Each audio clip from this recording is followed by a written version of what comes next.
right, let's pray and start. Father, thank you for your kindness to us. I pray that you'd watch over this session of Q&A. We get committed to you in Jesus' name. Amen. All right, so let me repeat what we said last week, where the Q&A will start with yesterday's sermon, and then we can work out from there. So yesterday's sermon, anything that you have questions about, great. And then if you want to follow up from the previous sermon, the first sermon, then we can expand out from that. So we'll just go for an hour, and I'll try to repeat the questions for the tape. All right. Anybody have any questions? I'm not sure what you said. I do have a question. All right. And this, I guess, had to do with, you mentioned that your dad had 3 rules for you, and Yeah. And one of them was don't disrespect Your mother. or obey, those types of things. And I guess maybe this is more for Nancy, but I was wondering, how does that work in terms of like the everyday? Because if you have those 3 overhead rules, but then for the mom, I feel like so much of my day is saying to my 3-year-old, don't step on your sister, don't do this. It just ends up, especially when they're really little, being kind of, there's a lot of the little rules. So how does that kind of tie in if you just have your 3 big rules, but then I'm giving a lot of little rules? Right. You can, if you want. You want me to? Go ahead, start. Well, those fall under the obeying. Right. So obedience, there's a lot of commands that come up during the day, but that falls under obedience, because I can remember saying, you're not getting disciplined for spilling the milk. You're getting disciplined because I told you not to touch the milk, and you did. So even if you hadn't spilled, that isn't the issue. So it's about obeying me. It's not about the thing in particular. It's about obedience. So I remember saying that a lot. Okay. And just while I'm there, really we avoided disciplining for spilled milk and broken things. And, unless it was disobedience. I told you not to stand on the counter, and you did, and things got broken, but that's not why we're spanking you. So you always want to kick it up to the genus and not get caught in the species, right? I never would have put it that way. So, well, you telling me not to? I'm just admiring that quickly. If what you have is, if you say, if you say to a 3-year-old, no playing with blocks in the living room, don't touch the coffee table, get your feet off the couch, take your shoes off at the door. Well, if you have a massive particular commands, they can overwhelm, and they can, within the space of 3 days, contradict one another, right? Because sometimes they're supposed to take their shoes off at the door, and other times they're no, just come across. So the issue is always up one level, right? So or take it up as far as you can take it up, so that you've minimized the number of things that you're telling them not to do. So I gave those 3 examples: no disobedience, no lying, no disrespect of your mother. But you might, I was probably 10 or so when my dad gave me that rule. A 3-year-old might be told no fussing, no fussing and whining. That's one category. Complaining, no disobedience. But the goal is simplify, and use the same vocabulary. So if you have 10 discipline instances and you can use the same word for all 10, you're teaching the principle. Okay. We even sometimes played the obedience game. Maybe you've done that, but it's just, okay, you all, let's practice. When I say to do something, I want to see you, right away, cheerful, and then just, could be silly things, but just practicing and just say, see, that's perfect. Sort of like last week we talked about when I'd be taking them with me to the grocery store, we would review the 3 rules about being in the grocery store, and they aced it. Well, there'd be gum usually at the end. So just practice and simple. He's got. So tying onto that question, we have a 3-year-old, and we're at that whole transition where now he's intelligent. He can do a lot of stuff. How do you transition them from very few rules don't touch the toilet, and, don't hit your sister, or whatever. How do you transition them to more maturity? Don't you have to increase the application, even if you still have 3 big categories, but you have to increase the application, and how do you do that without squelching? Just means there's a lot of things he can do wrong now. Okay, yes, because he's, basically you've got increase, let me repeat the question. When kids get older, particularly boys, and let's say they're 3, and they're more mobile and they're more intelligent, don't you have to increase the mischievous? Don't you have to increase the number of rules in order to keep up? Well, the answer is you will never keep up, right? Disobedience can always expand at a more rapid rate than the rules, right? When Nate was just a little kid, one time Nancy got the pears down off the top of the fridge to can them or something, and found a bite out of each one. And we had never thought to make a rule against climbing on top of the fridge and taking a bite out of each. In the early hours in the early hours of the a.m. But we did not. I'm sure we did not discipline for that. I mean, it was No, but it was yeah, sort of funny. Yeah, sort of funny. There were a lot of things that were sort of funny. Well, that one really was funny. So, if you say, okay, we want to govern by rules, they're like you said, mobile and intelligent and can get ahead of you. So what you want to do is cast a wide net, right? Now, you might, let's say, depending on how clever the child is, you might want to cast the net pretty wide. Don't do anything that will reduce your mother to tears.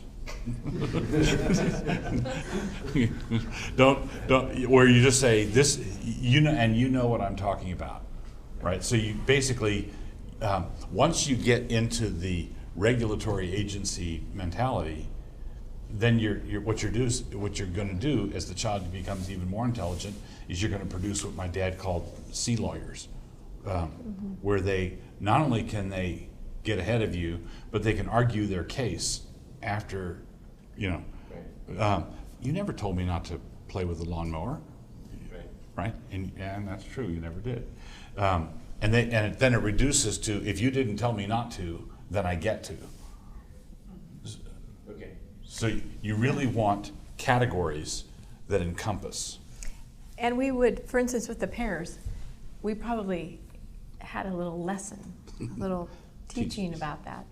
It's sort of like when number 3, when Rachel was an infant, I suddenly thought, it's quiet, where is Nate? And so I went zooming back, and he had lifted her out of the little bassinet, and she was on the edge of my bed.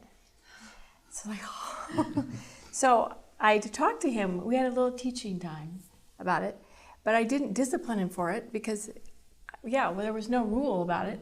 So I just talked to him about it. But then when he did it again the next day, now we've got clear-cut case of disobeying. And it's not he's disciplined not for moving the baby. For disobeying mother. But it was for disobedience. So then, to bring this to one more level, how do you avoid having a bunch of things that you're regularly demanding obedience for? Because you're still going to end up with patterns, Okay, so we're always going to tell him he can't scream at the table in the middle of dinner. So you would discipline him for obeying, but it's kind of adding another thing. Is that just what you have to do? Because there are going to be a certain number of commands you're going to have to repeat throughout the day, even if you just discipline for disobedience. I would, and this is obviously, just so you know, we know that you've got this shifting story all the time, and it's a live action deal. So we know that it's complicated. But if you said, we've got a situation where no screaming at the dinner table or no screeching or whatever, I would far rather have a situation where you have one screech at the dinner table, you say, no, let's not do that. And then he does it again in his disobedience. Than to have a rule that you established 3 months ago, no screeching, no hitting, no this, no this, no this, no this. And then you've got this now you've got to keep minutes and when did I tell you that, or was that your brother I told that, or you know, it's that kind of thing. You want to keep life simple. Keep it simple for you, keep it simple for them. That makes sense. Right? And so I can afford one screech at the dinner table, right? And I can say, no, let's not do that. And they do it again, which is the whole point of discipline, the whole point of disobedience from a child's perspective is control. The whole issue is mastery. Who is going to run this house, me or you? And and it's not that they just screech or fuss or hit their sister in fits of absent-mindedness. It's oftentimes, what are you going to do about that? What are you going to do about that?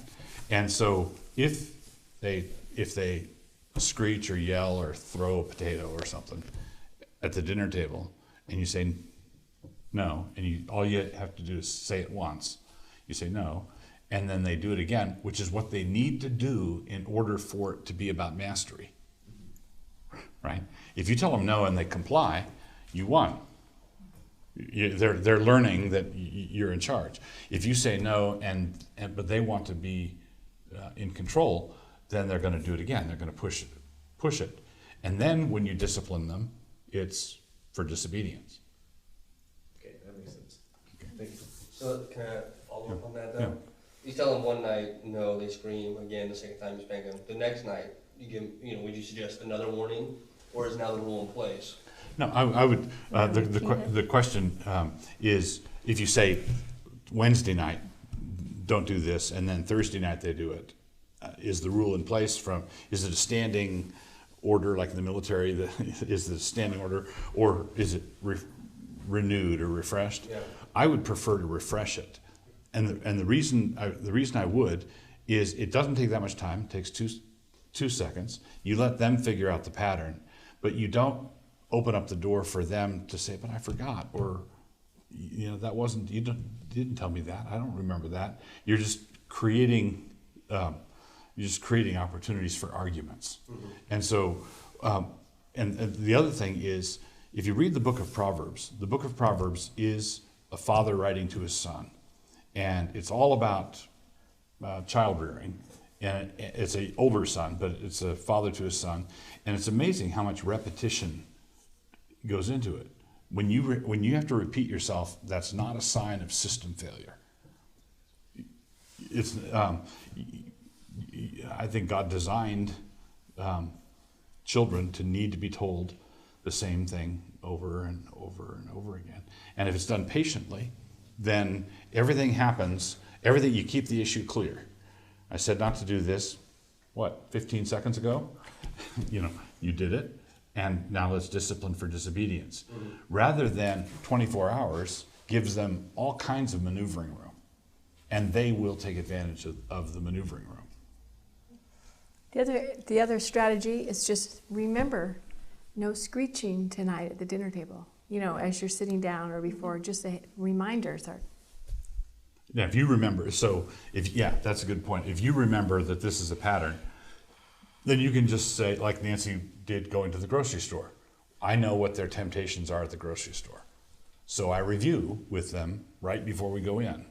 So it's all fresh. It's not, I told you 3 weeks ago not to do this in the store, and then I blow up at you. But see, when that happens, parents need to be careful of their own sin too, because you might remember vividly telling them no screeching last week, but there were 2 meals they distinctly remember since then where they screeched and nothing happened. Right. Right? And then you blow up at them because you've got a headache, and you're just welcome to the world of inconsistency. So it's far, far better to renew everything. Okay, grocery store, here are our temptations. The dinner table, here are our temptations. Remember, and try to keep them simple, like 2 or 3 rules. Don't throw your knife. Well, it's good for us. Okay, here I go. What are my temptations again? Heads up, everybody. It's just a good strategy for everybody. Yes. We are family by adoption, and we've had children come in all different ages, newborn from the hospital up to 11 years old. And so all of these strategies seem to fit really well with the younger children. Mm-hmm. How can we go about doing it with the older children when you're having to constantly redirect because there's been 10 or 11 years of Yeah, yeah. really poor training? Right. So the question is, if you have a family by adoption, and some of the kids have come as newborns, and some of the kids have come in as older children with an already established set of expectations, behavior patterns, habits, and so forth. How do you adjust to that, or how do you make room for that? I would say that you need to have give it time, and let everybody in the family know that you're giving it time and when the time is up. So we're not going to expect you just arrived and wham, you've got to unlearn everything in 24 hours. At the same time, you can't say your upbringing is going to hold us all hostage and we're going to turn our whole family over to the way you were brought up to this point. So we understand this is going to be very difficult. You're getting to know us, we're getting to know you, you're getting to know your siblings, all of that. And what we'd like to do is just give this a couple of months for us to get adjusted to each other, and we'll just remind you we'll remind you, and then you tell the other kids, we're reminding them because they're not used to this, and everybody sees that they're getting on board so at the end of this 2 months, everybody's going to have the same set of expectations in the family. Did I answer your question? Yeah, also to add on to that, with the younger children, using a rod, as scripture indicates, seems more appropriate Mm-hmm. when they're just going to choose to do differently than what you're asking them to do. But when they're older, Yes. it just seems. Yeah, it seems awkward and weird and out of place. Mm-hmm. Yeah, so when you have And it older, might have terrible connotations for someone, depending on their Right, background, right. and you may not want to go that route. yeah. So let me back up. The question has to do with disciplining or spanking older children, especially older children who just joined you. The first, even with your own kids, I didn't say this in the sermon. I probably ought to have, but my dad had for us the standard of, by the time the kids are 12 or 13, all done with spanking. Okay, and I'll explain that in a minute. And we had the same standard. We wanted 90% of the spankings that the kids received to occur in their first 5 years. And then maybe just an occasional course correction, you might say, through the elementary years. And by the time they're heading into junior high, we were wanting to be all done.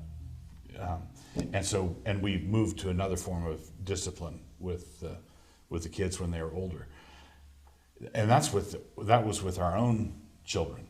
With adopted children, you've got no telling what their experience is, what they associate with this. But even if they don't have any memories of abuse or anything like that, whenever you discipline a child, you are writing a check. Okay? And you need to have money in the bank to write the check. You can't, and I oftentimes explain to dads more than to moms that if, let's say, your daughter's 19 years old and she wants to go out with some schmo, and you say no, and you're writing a check for $100,000 by saying no, well, my first question is, do you have $100,000 in the bank? And I don't want you to give me a copy of my book proving to me that that's your checkbook or that's your address in the upper left-hand corner. I know that. You don't want to be like the guy who says, I can't be out of money. I still have checks left. Yeah. So when you spank a child, it's a withdrawal. You're spanking them. You're hurting them. So is there enough emotional deposits, positive affirmations, and so forth in their life to enable you to do that to them? And so basically, let's say a spanking is $100. A spanking is $100, and this kid arrives in your house with 10 cents in the bank. These people must be nice. I heard they were Christians at the agency, and I've known, the house seems nice. And then wham. Well, you don't have the money in the account to do that. So I would suggest a period of adjustment. And if you've got really older kids, like 11 or 12, that's about the time I'm looking at discontinuing corporal punishment anyway. And then you would do what? Okay. What you're doing is, yeah, thank you. So what would you do if you discontinue spankings at 12 or 13? What do you do after that? Well, when they're 12, they're 6 years away from joining the Navy and going off to the Philippines. Okay, so between 12 and 18, and when they're 18 and they've gone off to college or gone off somewhere else, they're not going to have to obey your curfew. They're not going to have to, so they're going to be out on their own. They're going to have to tackle the world by themselves. They're going to have to, and so your standards have to be internalized by that point. And so what you want to do is move from exoskeletal discipline in the early years to the internalization of the standards when the kids are in their teen years. So, and the way you do that is by allowing real life consequences as opposed to artificial consequences. So when a child is 3 and they disobey you and climb over the kid gate at the top of the stairs, you don't want them to learn their lesson via real life consequences, right? Because they might break their neck, they might, so the real life consequences of little kid folly can be, they could go play in the traffic, they could fall down the stairs, they could stick something in an electric socket, or real life consequences are dangerous. So what we do is we introduce little bite-sized artificial consequences. We discipline spankings or swats or swatting their hand, or spankings are tiny, manageable bits of pain that are disproportionate to what the world would do to them. So it's just little tiny things to teach them the principle. Disobedience means pain, but it's pain that doesn't cause their world to fall apart. And it's acute, it's not chronic. It's acute pain, and it's over, and you're forgiven, and it's done. If they fall down the stairs and break their neck, it's chronic pain. It's chronic pain. But when they're 12 to 18, that's a period where if they do something like this, if they steal from their employer, or if they disobey, they don't show up for work, they've got a paper route and they just don't do it, or something like that. When they do that when they're 25, there are real world consequences. And so what you're doing is you're phasing them into real-time, real-world consequences. So they break the neighbor's window, they pay for it. That's a real-life consequence. They don't show up for work, you have them go visit their employer, drive them over there, and they walk up to the door, seek their forgiveness for not showing. It's a real-world consequences. That's the kind of thing that you do, and so that's basically the short answer. You try to have it, and it's not full tilt real world consequences, but it's measured out, and it gets increasingly like the real world the older they get. We had some visitors come once for dinner, and we had a great evening. They had little kids. I mean, it was a fun time, and their kids are about our kids' age, and everything was great. And about, half hour after they left, the doorbell rang, and here's the dad with his son, and the son came in, and he had, I had little tablecloth weights we'd eaten outside that hold, the wind, keeps the tablecloth on. He had pinched a few of those, and I think that was what it was. And so his dad made him come in and say, "I'm a thief," and return it, and I think he had to pay us like a quarter or 35 cents or something. This was not because we levied that fine, but obviously. But his dad really wanted him to see this is a big deal, and you have to make restitution, seek forgiveness. He was not a very old kid. He's probably like 5, 6 age, Yeah. do you think? I don't know, 4, somewhere in there. I don't remember. But it just made an impression, like, that's a faithful dad. I mean, he's teaching him it's real world consequences, and it's not just getting a spanking, it's actually having to go put it right. And the older they are, the more you should be looking for real life. Should we expect because their maturity level, even though they've had, 10, 11, 12 years of another environment, with their maturity level just being older and being able to understand things logically a little quicker than younger children, should we expect that to be brought to speed? Yeah, within a reasonable period. So the question is, should we expect them to get up to speed relatively quickly? Yes, because you're not doing them any favors by dragging it out. So you want to give them a reasonable amount of time to adjust, but not so much time in the world that they feel entitled to take their sweet time. Yes? I don't know if this is directly concerned with defiance and not necessarily using words, but you spank the kid and they give you a look, if you know what I mean. That kind of thing. Do you think that's the kind of thing that ought to be explicitly commanded and then spanked for again, and they later if they do it again, or how do you handle that? Okay, the question is, if you have a negative reaction to a spanking, defiance, or flipping out, Or that didn't hurt. or that didn't hurt, bring it, Dad. Right. If you have that sort of thing, then let me caution you against getting sucked into a whirlpool of spanking spiraling downward.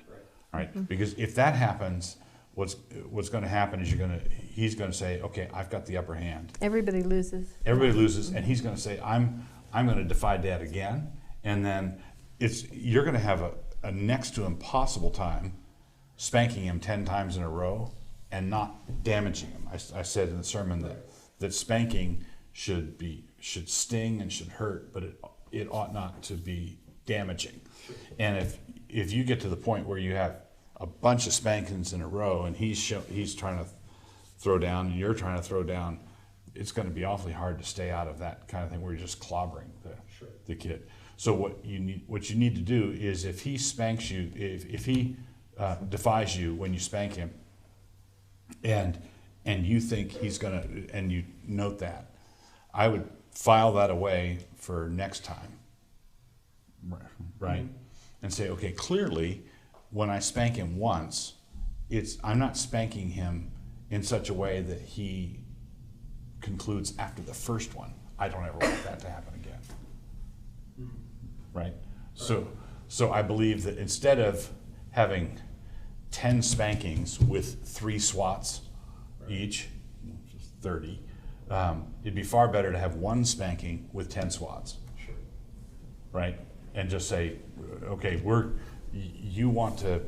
goes back to my previous point, this is all about mastery and control, and so you want to say, okay, let's have the showdown, but I'm going to win it decisively in the first round. You don't want to win anything in the 5th round. Now, I know that sometimes things will squirt away from you and you've got to do something. It's the sort of thing where you've got to do something. But wherever you can, keep it simple, keep it short, keep it over and done. And you could even say, you sit here for a few minutes and I'll be back. Yeah. You just sit in here and wait, and I'll be back with some more wisdom in a minute. Just a time out almost. Sure. But what was the other thing I was to say about the defiance? Sometimes kids don't have to cry. It's not like, they could take the spanking, and if they say that didn't even hurt, you could say, good job. Awesome. You're tough. Instead of that being, it depends on how it's said, but Sure. say, great. The other thing, since we're talking about this, since we're talking about spanking, and since the American Academy of Pediatricians has declared any form of spanking, whatever, to be child abuse, the fact that we're talking about this sort of openly is going to, some people are just going to be aghast at. So the first thing is that I want to say is there is such a thing, obviously, as physical abuse of children, beating them up, spanking them stupidly, spanking them too roughly, spanking them too long, where you're damaging, and I regard that kind of thing as wicked. It's not just when parents lose their temper and they're beating their kids up, There really is, the fact that people call any form of spanking child abuse does not mean there's no such thing as child abuse. And it does not mean there's no such thing as child abuse in conservative Christian circles.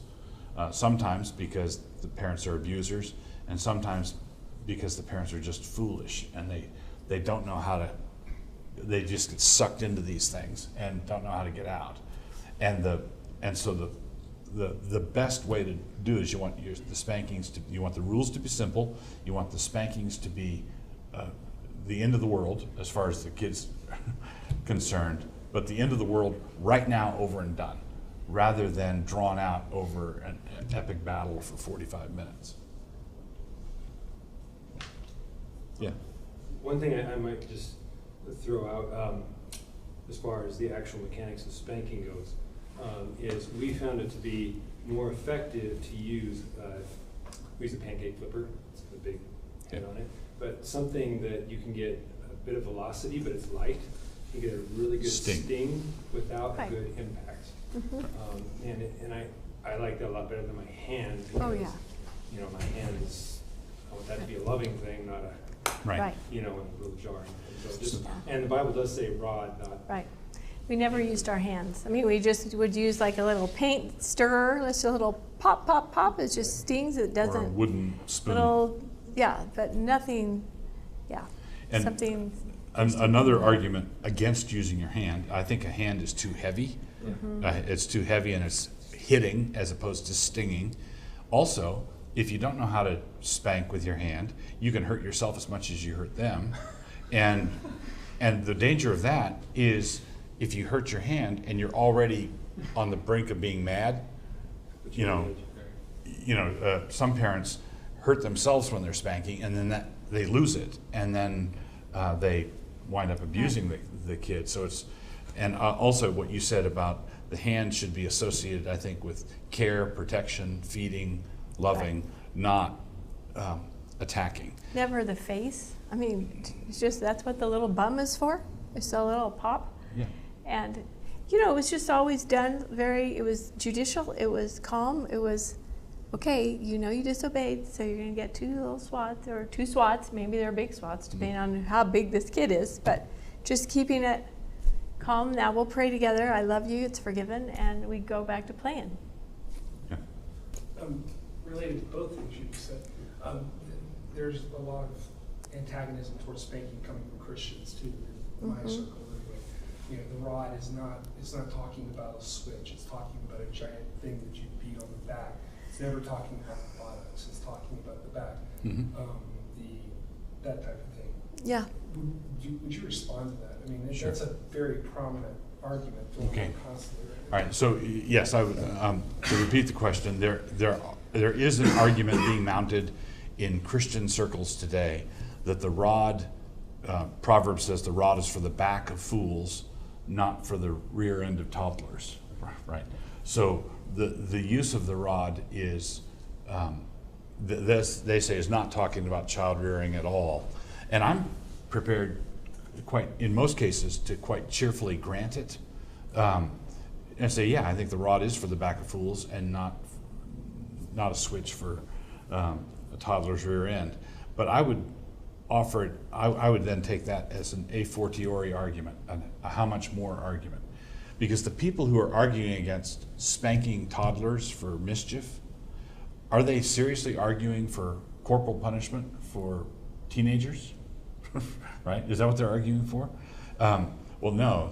You know, if you did that, so if a teenager were brought down to the public square for the elders of the city to whack him, I remember there was a case in Singapore 10, 20 years ago. Yeah, where they came, and it was an international uproar over this sort of thing. Well, I believe that, I don't want to veer too far off, but let me just say a few outrageous things and come back. Everybody thinks that this sort of thing is brutal and inhumane and terrible, and what kind of Middle Ages dungeon did you crawl out of if you want to, well, we're What this, is it though you're talking about doing? Corporal punishment for, let's say an 18-year-old juvenile delinquent. that Proverbs is talking about, who went joyriding in somebody's car and wrecked it, right? Well, I think in a more sane society, that's the kind of thing where he'd be flogged or he'd be beaten with a rod and released. Restitution is required. We have about 1 million people incarcerated in our dog kennel system of penitentiaries. There's about 1 million people locked up in these little things. And we pride ourselves on how humane we are. It's the most, it's demented and twisted, basically demented and twisted. And if you went through there and got all the kids who were there for some, joyride or wrote bad checks or first time pot possession or something like that, you went through and said, would you like to spend another 3 years in here, or would you like to get a flogging and be let go? What do you mean by flogging? I just want you to define.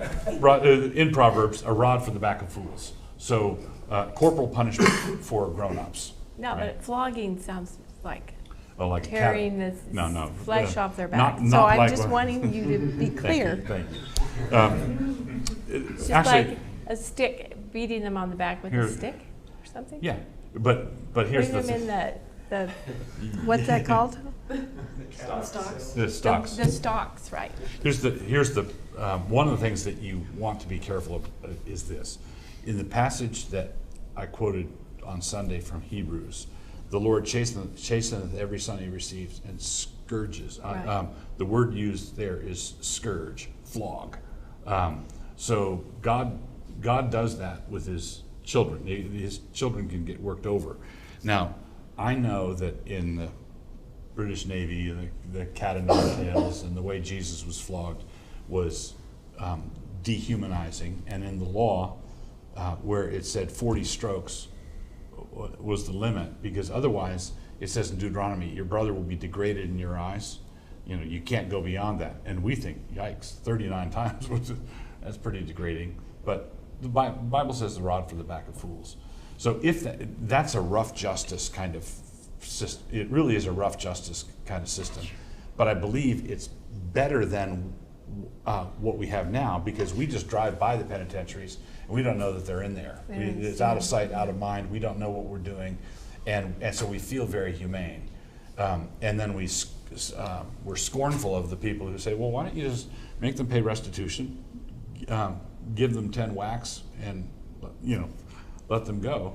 Well, I think that's charitable. Now, having said that, so when you look at the world of Proverbs, where they had that kind of system of corporal punishment for juvenile delinquents or for rowdies or for hoodlums, how much more would that kind of society accept a judicious application of a mini rod to a mini person? Right? It just makes good sense. So I grant the argument that people make that this is talking about older. Many of the passages are talking about older. And you don't think little babies should get it anyway. Right. It just, it's ridiculous. Yes. That's the other thing is, I think SWATs should generally begin after the child is mobile and can get into things. Right. And occasionally you might need a flick or something like that. If a nursing baby is biting or something, that you might need to do that, but it should be very. Although sometimes they go on hunger strikes when that happens. Yeah. That even is, even if it's just a little gentle thing, like no biting, it's Yeah. little things. One other thing, Nancy mentioned this in passing, and I would say that a child ought never to be struck on the face, because that's that's where we bear I think the image of God. Or the shaking, or the We bear the image of God most clearly in the face, and if spanking can be, a child can distinguish rejection of my behavior from rejection of me. But if you strike them in the face, it's really hard, almost impossible for them not to take it as a rejection of them as a person, as an individual. Yeah. So, on the comment that you made this past Sunday, and you you've made it in the past. In the garden, there was one no and lots of yeses. Right. At the same time, there's a point at which there's maturity and there's more required of them too. Much is given, much is required of your child, or more at least. What about the question of teaching boys to sit still in church or sit still, at the dinner table? Anytime that they're supposed to be quiet, because you see some families and you're thinking, how do they do that? I look at my little boy, he's just moving constantly. And I get him to sit pretty still for a while, and then 15 minutes goes up and Mm-hmm. Well, here, the question is, how do you get a boy particularly to sit still for extended periods of time? and when? Well, and when do you start, you mean? Yes. Okay, you said he's 3, right? I think you should be working on it now. But I wouldn't expect instant results, and results may vary. So when you when you look at families around the church and they've got 5 kids in a row sitting there, holding their psalters, I can tell you, I bet you if you go to those families, every one of them could tell you war stories about the years it took to get to that point. Also, though, your oldest is the one, you're just establishing this culture. And so in the bigger families, all these little ones, they're born into this culture's already established. So it's a lot easier for them to fit in. And when you've got just the first one, getting started. The other thing is, one time Betsy, Doug's mom, told me that during devotions at their table, that the boys would be under the table. And Jim would be asking questions, and out would come the right answer from under there, and she'd think, they are not paying attention. But they were. So basically, sitting still for school, for church, for the dinner table is a hard thing for boys to learn, and they need to practice. Make it a game, make it a competition, preparing them. I know some families have done church practice sit still for 10 minutes. And don't make them sit still for an hour and a half, but sit still for 10 minutes and make it a game, and then let them go play, and just get them used to the idea so that they know what it means, they know what the vocabulary word means. Quiet, sit still, they know. Sure. And give them other things to do quietly. So if they let them grow into attentiveness at church. So we do those coloring sheets for kids to color that's connected somehow to the service, because we don't expect the children to pay rapt attention to. Or to sit like stones. Another boy-related question. Boy seems way more impulsive than my daughters, just eons more. And tell them not to be gentle with the girls or love the sisters. That's the general rule. 5 times in a row doesn't do it. It's spanking each time or whatever. How do you adapt to testosterone? Right. So you said boys generally are much more impulsive than girls, which is true. Boys tend to be ruled by their passions more than girls. And this is why oftentimes the boys' misbehavior is just out there. You can just see it. And the girls are just as sinful, but they're sneaky and manipulative, and they work the system. And the boys' disobedience is high and inside. So what do you do about that? Well, one of the things you do, especially when you're talking about roughhousing with sisters or mistreating sisters, and this is something we've seen in our kids teaching our grandkids, and this is something that boys respond very well to.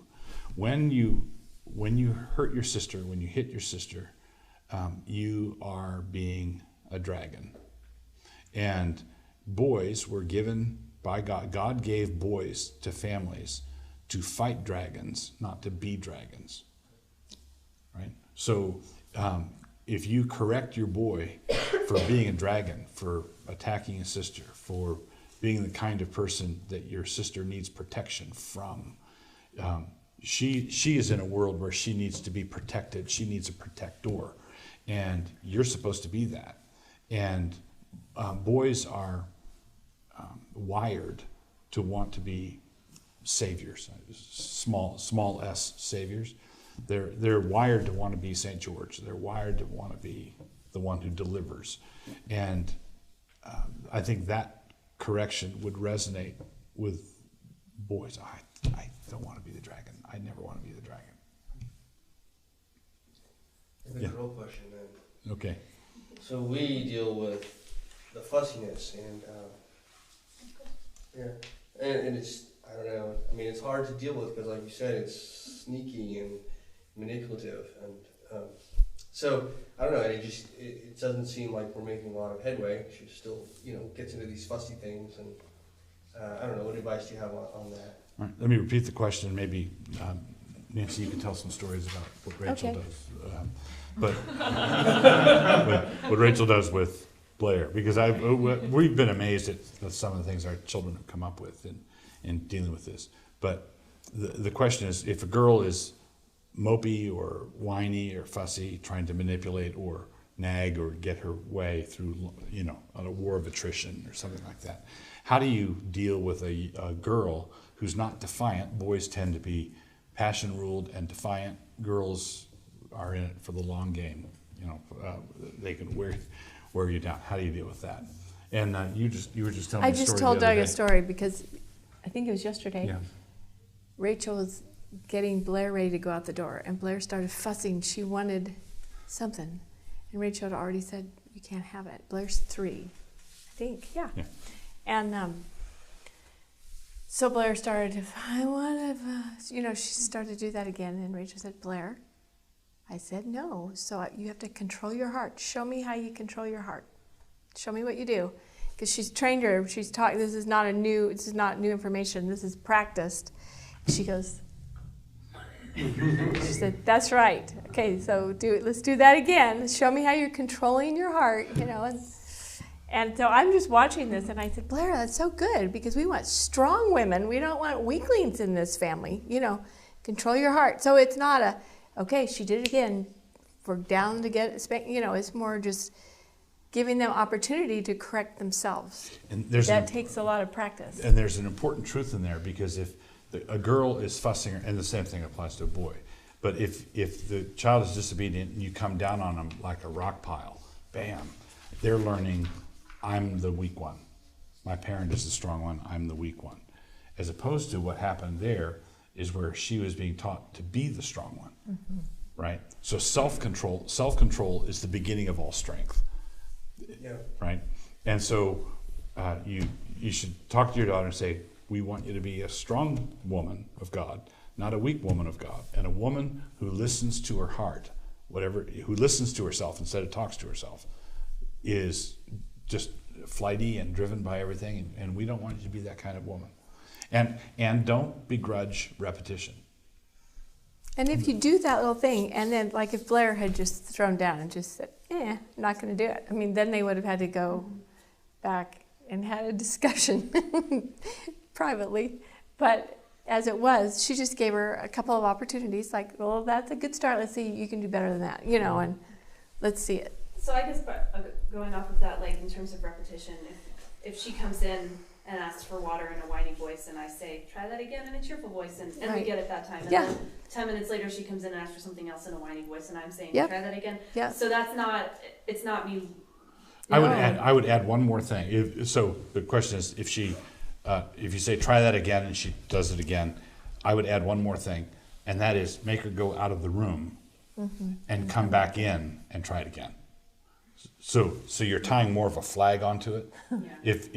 If she asks in a whiny voice and you say that, no, I'm not going to give it to you, ask it again, and she cleans it up seconds later, that's I got my dig in and I got what I wanted.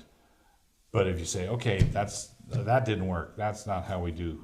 Why don't you go down the hall, all the way down the hall, I want you to touch the closet knob and then come back in, and make it fun.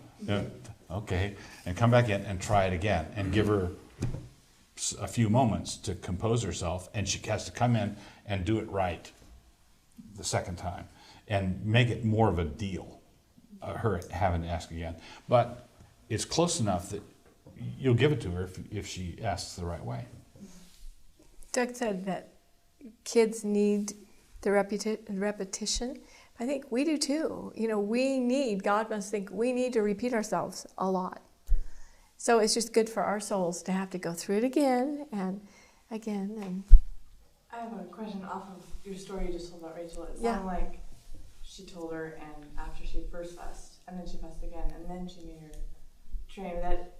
And I like that. I like how she wanted her practice to be strong, but it almost sounds not consistent. And we've been told by our parents and some of your teaching, right. consistency is important. So how do you No. make that work so that you can give them a chance in a way Right. to practice and to do it right Yeah. and to correct themselves, but you're not giving them lots of chances and they're Right. thinking. Right. Okay, the question is how many chances is before it's inconsistency? 9.5, 9 3/4. Well, that's me. You know what? It takes wisdom, and so we can't be wooden about it and say, "Oh, I can't do because I already gave her one chance." It's just So it's fine to give them a couple chances. Well, if with that this- means they're Sometimes. practicing. yeah, Some- sometimes, but maybe not always. But in this Right. little scenario I'm describing, it wasn't like chances so much as just teaching. Come on, let me She see was you. ready to You can do this, yeah, Okay. and just And if she'd refused, Yeah, then then- it's discipline. Right. And it's discipline for disobedience. not for fussing, Not for fussing. Okay. for disobeying. Right. Okay. So so then if we can connect that to the Standing on Their Promises book, it was when you gave the illustration of, okay, the family realizes they haven't been disciplining and they need to. The reign of terror. Yeah, you mentioned Yeah. start with the whining, which sounds a little bit like the opposite of what you just said here. Well, that was for special occasions because sometimes we would talk in the evening and I would say everything has just gotten sort of muddled. Like we're not having real clear, clean lines and I'm muddled and I don't know where to start. So we would just have a conference about it, the two of us, and then Doug would say, well, you know, I think what we should do is have what we call this reign of terror. We'll just tell the kids, okay, today, first fuss or squabble. It was usually squabbling with each other. It wasn't fussing. It was just getting on each other, just squabbles or something. Yeah. We say no warnings. It's just going to be So the basically the zero tolerance reign of terror thing that we did from time to time was a special time of a day or so where everything had gotten raggedy and loose and we realized that, okay, we need to cinch it up tight. But we'd explain everything to the kids ahead of time. And these were like 4 to 8 year old kids. They weren't babies or toddlers. I mean, these were old enough to know better. Yeah, so we'd explain it. So if this happens, we're just gonna land on it right away. We hardly And- ever had to And Do it. usually the talk did it. usually the talk did it. So, but it's when things are generally not raggedy, and your mom's just leaving to get in the car, and a child fusses, you don't have to turn that into a federal court case, but you shouldn't ignore it either. So you should call it, identify it, and say, no, that's not what we do, right? Show me your happy face. Show me your yes, mom face. And you need to have it right away. And if you get it, then you're done. If you don't get it, then you're not going to leave as soon as you thought you were going to. So in other words, the zero tolerance approach, that's not constant in a sense. You're not running every single day. Well, I mean, maybe for a child who continually touches the dishwasher every day where the knives are, every single day you're reminding him and then getting him. Right. When he's really little. Right. Like you're saying, more spankings then. Yeah. There should be more spankings earlier. Or shut the dishwasher. Yeah. Or move him away. Or, I mean, you know. Yeah. Or put the kitchen off limits. Or, there are different things. So always push in the direction of simplify, simplify, simplify. And so the zero tolerance is necessary to get things up to an acceptable level. And for us, acceptable level includes, no, I don't want you to do that. There was some sort of sin there. You call it, and I believe you have to get instant compliance as soon as you've spoken to it. Okay. Right? And this goes back to the rule. I don't expect them to remember a rule from 3 days ago. So I speak to it and I want compliance right away. So it's always zero tolerance that way. Okay, so if you have a 5-year-old and you say, okay, you just open the door, I said shut it, or I said keep the door closed, so go close the door, and then the child runs off in the direction. Right. And that's where you Correct. say, okay, Yeah. you just disobeyed me, you get a spank. Right. But you're not saying, keep this door closed and they open on accident, or sometimes Right. haul them every single day. Correct. And what Doug said last week about limit the commands, it'd be better, or whenever you said that, be better to give fewer commands and get 100%. Compliance. Yeah. So reduce the commands by 90% and get 100% compliance on 10%. Then get compliance on 20% and 80% ignored. That's just confusing. Okay, time for one more question. If you got one. Can I elaborate on the girl question? Yeah. So, we've talked with Rachel, and we do a lot of those kind of things. Good. So, sometimes though, or often, it's a fussy correction, all, hours. I mean, at what point do you say, okay, you're done fussing, we're gonna spank you? I mean, is that inappropriate at some point say, next time you fuss, I'm just gonna spank you because this... You're clearly asking for one. It just Yeah. feels like a It's like a game. Mood. She when we ask her to be cheerful, she will, and then she gets what she wants, and then she'll be fussy again the next time, or for no reason, whatever. I mean, is that a reasonable approach, you think, to say, after a few times of that, say, okay, next time you're fussy, I'm just going to give you a spanking, and that's your last warning? So the question is, suppose you've got a whole evening from dinner till bedtime is just 28 fusses, right? Is that what you're talking about? But when you say, try and ask cheerfully, show me your cheerful face, she'll comply and do it. But then, as soon as that moment's over, obviously skin deep. yeah, Okay. it's back to being fussy. What I would do is say, get the compliance that time, and then after you've seen this happen a couple times, you know what you're in for.